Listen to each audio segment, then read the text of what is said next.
50th of August, a day that people are supposed to have the right for peaceful remnants. It is the day that war dead are supposed to be respected and mourned. The day that our children are supposed to hear the prayer for peace, and the day that the world is supposed to be filled with wishes carried by peace doves. Unfortunately, the ship which landed on the Diaoyu Islands or Senkaku Islands may have destroyed all these values. As a Hong Konger, I'm not going to keep silent as it echoes to agreeing to such action. Most of the people who grow up in this land will agree on 3 core values: anti-war, respect to law, and anti-tyranny. They are the invaluable treasure that we have fought to inherit for over 100 years. 1. We're anti-war. Actions that will lead to such a tragedy are actually unwanted in our values. Some people believe that for the sake of unity, these actions can be tolerable and forgivable. But in our view, peace and freedom are always of utmost importance. What the Diaoyu protesters have done could only bring us pain and misunderstanding. 2. We respect law.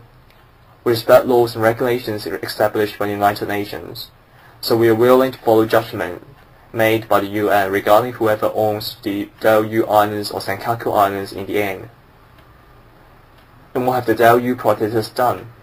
It tried to change the law, hauntedly. It ignored the wishes for peace with resourcefulness. Does it really represent Hong Kong?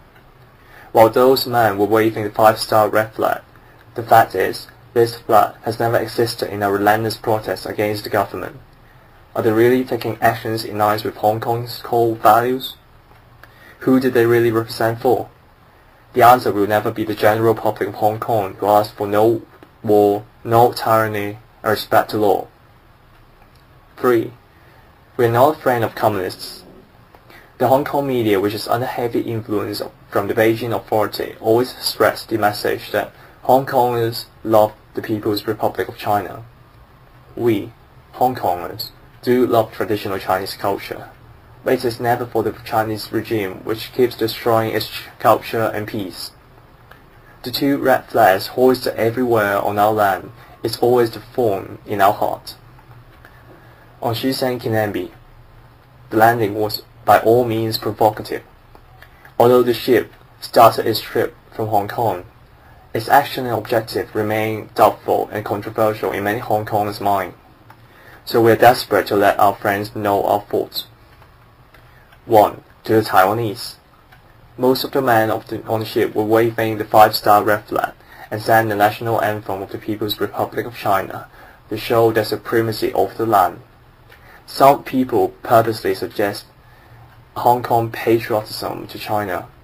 Here, we wish to state that Hong Kongers do not agree with the Chinese communist values. In extreme cases, some of us feel uncomfortable when we are forced to sing the Chinese national anthem. We sincerely hope Taiwanese people can understand our true belief that we are not going to betray our rights and freedom, and we are not going to surrender to the power. 2. To the Japanese. In our view, anything that is illegal is unacceptable.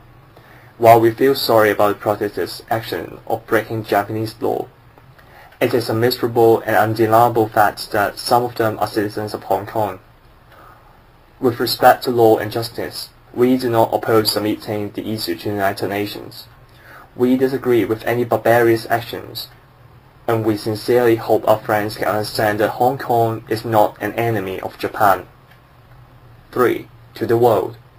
While people around the world are praying for peace on 50th August, the Diaoyu protesters' action was an insult to us. Although our land and our government has been controlled, we would never change our beliefs in freedom, rule of law, and non-expansionism. We've lost our land. We nevertheless still stand as a responsible citizen of the free world. We are friends of freedom rather than enemy. We hope this passage can make you understand the situation and the thoughts of Hong Kongers.